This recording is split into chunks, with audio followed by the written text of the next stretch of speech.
ทีนี้เนี่ยไปดูความเคลื่อนไหวที่เกิดขึ้นเนี่ยนะครับในยูเครนกับรัสเซียกันบ้างนะครับล่าสุดนั้นเนี่ยวโลดิเมียร์เซเลนสกี้ผู้นำของยูเครนนั้นให้สัมภาษณ์กับสื่อมวลชนนะครับบอกว่ารัสเซียนั้นมีศักยภาพในการโจมตียูเครนจากดินแดนของตนเองได้มอบความได้เปรียบนะครับแก่รัสเซียเนื่องจากว่าตอนนี้เนี่ยนะครับฝั่งของยูเครนนั้นเนี่ยถูกห้ามใช้อาวุธจากตะวันตกนะครับในการที่จะดำเนินการโจมตีแผ่นดินของรัสเซีย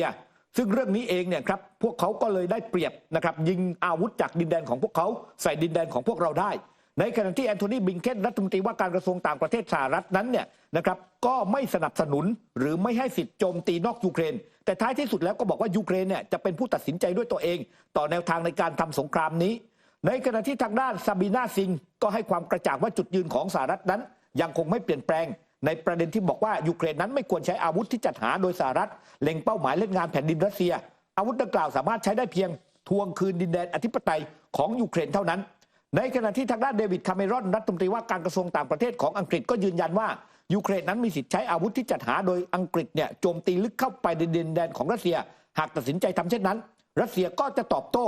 นะครับซึ่งที่ผ่านมานั้นรัสเซียก็มีถ้อยแถลงตอบโต้เช่นเดียวกันแล้วก็มีการเรียกทูตเนี่ยเข้าพบด้วยนะครับซึ่งทางด้านเซเลนสกี้ก็บอกว่าเวลานี้เนี่ยยูเครนพบว่าตัวเองนั้นตกอยู่ในสถานการณ์ที่ไม่เป็นเหตุเป็นผลสืบเนื่องจากว่าท่าทีของตะวันตกซึ่งกลัวว่ารัสเซียนั้นจะพ่ายแพ้สงครามแต่ไม่ต้องการเห็นยูเครนนั้นพ่ายแพ้เช่นเดียวกันชัยชนะขั้นสุดท้ายของยูเครนจะนำมาซึ่งความพ่ายแพ้ของรัสเซียและชัยชนะขั้นสุดท้ายของรัสเซียก็นำมาซึ่งความพ่ายแพ้ของยูเครนเจ้าหน้าที่ยูเครนต้องการให้สงครามจบลงด้วยสันติภาพอย่างเท่าเทียมสำหรับเราตะวันตกนั้นต้องการให้สงครามยุติอย่างเร็วที่สุดเท่าที่จะเป็นไปได้และพวกเขานั้นก็คือสันติภาพอย่างเท่าเทียมนะครับซึ่งเรื่องนี้เนี่ยทางด้านฝั่งของเซเลนสกี้นั้นก็ออกมาโวยวายนะครับออกมาบ่นนะครับว่าตะวันตกนั้นไม่ยอมให้ใช้อาวุธเนี่ยเพื่อโจมตีแผ่นดินของรัสเซียเนื่องจากว่าตะวันตกนั้นเนี่ยต้องการที่จะให้สงครามจบเร็วขึ้นนั่นเองครับแต่ดูเหมือนว่านะคะมีการรายงานจากเจ้าหน้าที่ท้องถิ่นของรัสเซียเนี่ยมีการเปิดเผยว่ามีโดรนเนี่ย60 กว่าลำค่ะไปพุ่งชนเข้าใส่โรงกลั่นน้ำมันในเมืองสลาฟยาฟแคว้นคลาสโดเนียทางตอนใต้ของรัสเซียแล้วก็มีการระบุได้ว่าตัวทั้งขีปนาวุธนั้นเนี่ยมาจากทางด้านของสหรัฐอเมริกาฝรั่งเศสแล้วก็โจมตีเข้าไปในพื้นที่ของรัสเซียโรงกลั่นน้ำมันนี้เนี่ยพอถูกโจมตีต้องหยุดดำเนินการนะคะแล้วก็เป็นโรงกลั่นน้ำมันภาคเอกชนของรัสเซียที่มีกำลังการผลิตน้ำมัน4 ล้านตันต่อปีหรือว่าราวๆ 80,000 บาร์เรลต่อวันด้วยกันทางการของรัสเซียมีการระบุว่าได้มีการยิงโดรนตกในอย่างน้อย103 ลำนะคะรวมถึง62 ลำที่โจมตีในภูมิภาคของรัสเซียทั้งเรื่องของขีปนาวุธยุทธวิธีของกองทัพบกที่มีการโจมตีในไครเมียมีระเบิดนาวิถีแฮมเมอร์ของฝรั่งเศสแล้วก็ระบบจรวดปืนใหญ่เคลื่อนที่สูงของสหรัฐอเมริกาขณะที่หน่วยข่าวกรองของยูเครนมีการระบุว่าหน่วยความมั่นคงและก็โดรนของทหารของยูเครนเนี่ยมีการโจมตีโรงกลั่นน้ำมันและก็สนามบินทหารในแคว้นคลาสโดเนียรวมไปถึงมีการทำลายเรือกวาดทุ่นระเบิดโปรเจกต์ 266M ของกองเรือทะเลดำของรัสเซียด้วยค่ะครับในขณะที่มีการรายงานข่าวนะครับว่ารัฐบาลรัสเซียนั้นได้ตัดสินใจขั้นสุดท้ายแล้วนะครับที่จะระงับคำสั่งห้ามส่งออกน้ำมันเบนซินที่บังคับใช้เป็นการชั่วคราวเนื่องจากว่ามีน้ำมันเบนซินในตลาดรัสเซียนั้นเพียงพอแล้วนะครับผู้สื่อข่าวรายงานข่าวนะครับว่าก่อนหน้านี้รัสเซียได้สั่งห้ามส่งออกน้ำมันเบนซินเป็นเวลา6 เดือนตั้งแต่วันที่1 มีนาคมแม้จะให้สิทธิยกเว้นกับ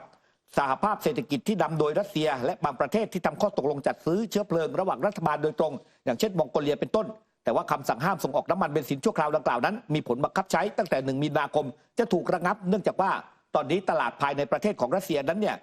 แล้วก็การซ่อมบำรุงโรงกลั่นน้ำมันนั้นเนี่ยตอนนี้มันเสร็จสิ้นแล้วนะครับก็เลยทำให้มีน้ำมันเนี่ยใช้ในประเทศอย่างเพียงพอดังนั้นรัสเซียก็จะกลับมาส่งออกน้ำมันเบนซินอีกครั้งหนึ่งแหล่งข่าวนั้นเปิดเผยบอกว่ารัสเซียจะประกาศเรื่องระงับคำสั่งห้ามส่งออกน้ำมันเบนซินในช่วงต้นสัปดาห์นี้แต่ยังไม่ได้ระบุวันเวลาที่ชัดเจนครับขณะที่มีการรายงานนะคะจากสำนักงานศุลกากรจีนค่ะมีการเปิดเผยว่ารัสเซียซึ่งเป็นผู้จัดหาน้ำมันรายใหญ่อันดับ1ของจีนติดต่อกันทั้งหมดก็คือตั้งแต่เดือนเมษายนที่ผ่านมาจีนนำเข้าน้ำมันดิบจากรัสเซียเพิ่มถึง 30% ในเดือนเมษายนนะคะเมื่อเทียบเป็นรายปีแล้วก็ขณะเดียวกันยังมีการระบุได้ว่าน้ำมันดิบที่จีนนำเข้าจากรัสเซีย